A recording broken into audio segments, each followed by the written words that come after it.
নমস্কার বন্ধুরা, আরও একটা নতুন এপিসোডে আপনাদের স্বাগত। আমি রেবতী, আপনারা দেখছেন ইজি কুক। আজ আমি বানাবো পিড়িং শাকের চচ্চড়ি, সম্পূর্ণ নিরামিষ ও হেলদি একটা রেসিপি। তো চলুন রেসিপিটা দেখে নেওয়া যাক। আমি এখানে 3 আটি পিড়িং শাক নিয়েছি। শাকটা আমি পরিষ্কার করে ধুয়ে কেটে নিয়েছি। তার সঙ্গে কিছু সবজি নিয়েছি।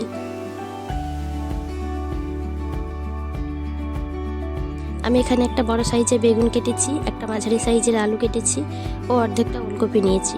ওলকপিটা আপনারা নাও দিতে পারেন, তবে আলু বেগুনটা অবশ্যই দিতে হবে। এবার কড়াইতে অল্প সরষের তেল দিতে হবে। তেলটা গরম হয়ে গেলে একটা শুকনো লঙ্কা ও ছোটো চামচের 1 চামচ 5 ফোড়ন দিয়ে ফোড়নটাকে একটু নেড়ে কেটে রাখা আলু ও ওলকপিটা দিয়ে দিচ্ছি।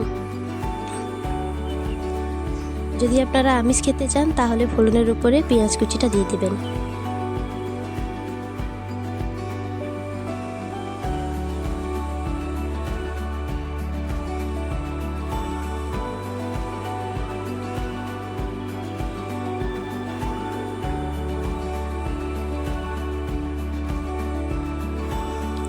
এবার সবজিটা ভালো করে নেড়ে বেগুনটা দিয়ে দেব। এবার পুরো সবজিটাতে একটু হলুদ দিয়ে ভালো করে ভেজে নেব। এটা একটু ভাজা ভাজা হয়ে গেলে শাকটা আমি দিয়ে দিচ্ছি। এবার শাকটা ভালো করে সবজির সাথে মেশাতে হবে।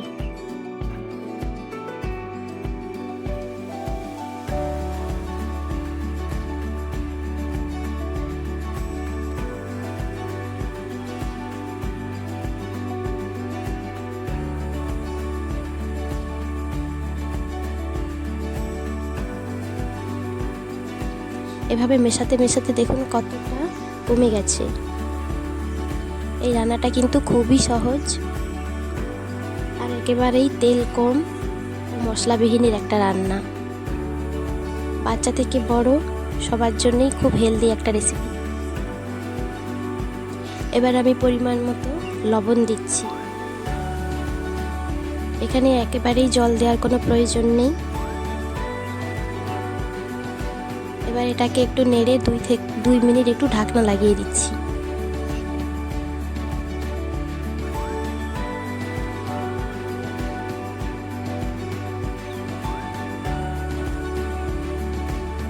এবার দেখুন শাক থেকে কতটা জল বেরিয়ে গেছে আর সবজিগুলো সব ভালো করে সেদ্ধ হয়ে গেছে।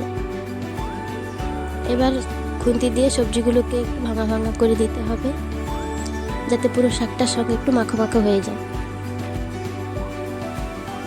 এবার একটু আমি সামান্য চিনি দিচ্ছি স্বাদের ব্যালেন্সের জন্য।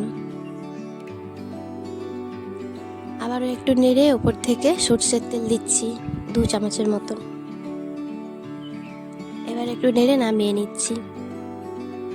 তো আজকের এই হেলদি রেসিপিটা কেমন লাগলো অবশ্যই কমেন্ট করে জানাবেন, আর ভালো লাগলে একটা লাইক করবেন।